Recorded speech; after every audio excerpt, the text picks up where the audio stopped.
Good job. Good girl. Good.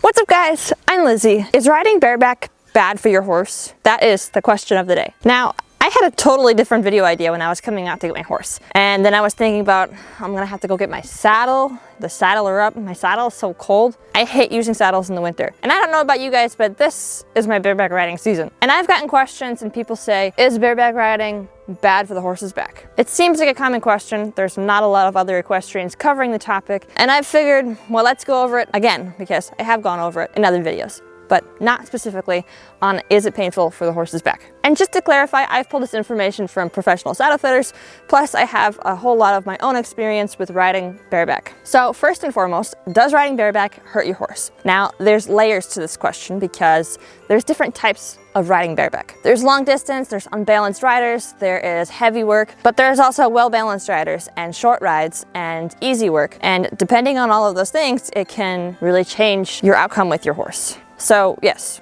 long distance, heavy work, unbalanced riders, they're all very high potential for pain in the horse's back and the rider's back. There's obviously a reason that saddles were invented, and that is purely for comfort for the horse and rider. It wasn't designed to make the rider a better rider. It wasn't designed for looks or fashion or whatever. It was purely to distribute the weight of the rider evenly on the horse's back where they can best support it. Now, even a well-balanced light rider can inflict pain on their horse when riding bareback because it's not just about being light and balanced, it's also about the amount of time that you ride bareback. You're more likely to create sores and bruises on your horse's back and create spine damage in your own back the longer you do something. And I feel like I'm living evidence of that, although it's not verified, but I do have lower back pain, probably because when I was younger, I did nothing but ride bareback on a Tennessee walker that didn't know how to canter. So we just trotted everywhere bareback, and she had a very sharp spine. It was very painful, probably for the both of us, but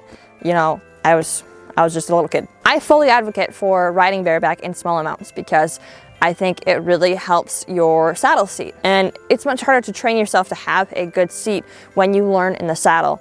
You learn a lot of bad habits, you learn to rely on the saddle too much to keep you in your seat. And I think that learning how to ride bareback really well immediately improves your saddle seat. So that benefits the horse as well. For you to be a better rider in the saddle, it's not just about you wanting to get a good seat so that you can look good. It's all about the horse. So if you can train yourself to have a good seat by riding bareback once in a while, I think that you should do it, and you don't have to hurt your horse in the process. As long as you're being mindful, not pushing yourself past the limits where you're going to be unbalanced and throwing the horse off balance, and you are keeping the horse's comfort in mind and making sure that you're not overdoing it, and that you are watching them for signs of pain or discomfort and stopping immediately if you see those signs. A couple signs a horse might give when they are feeling discomfort from being ridden bareback are things like their head coming up with their ears back when you are trotting and landing on their back hard. A lot of tail swishing, maybe when you're going to mount them, their head goes up, their ears go back.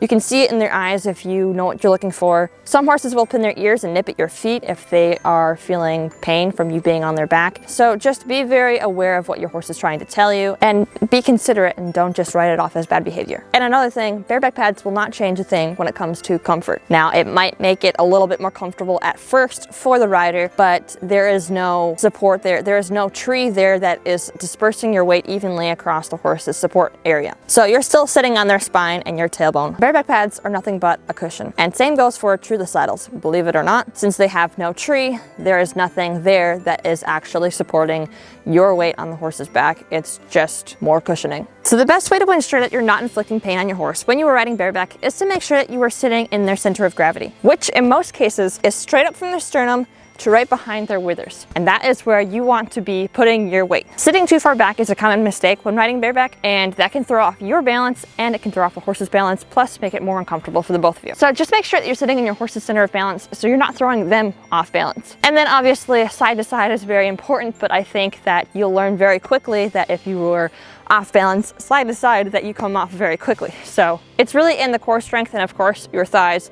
And I have a bunch of other videos going over how to be a better bareback rider if you want to go check those out. But I think I covered the question, is riding bareback painful for the horse? So I think personally, if you were strapped between riding in an ill-fitting saddle or riding bareback, I would choose the bareback. Just, you're not going to be able to ride as much as you would like, but at least you get to ride, and you're not inflicting detrimental long-term pain on your horse. So I think that wraps everything up. I hope you guys learned something from this video. If you did, give it a big like and subscribe. You can go follow me on Instagram and TikTok, and I will see you guys next week Sunday. Bye!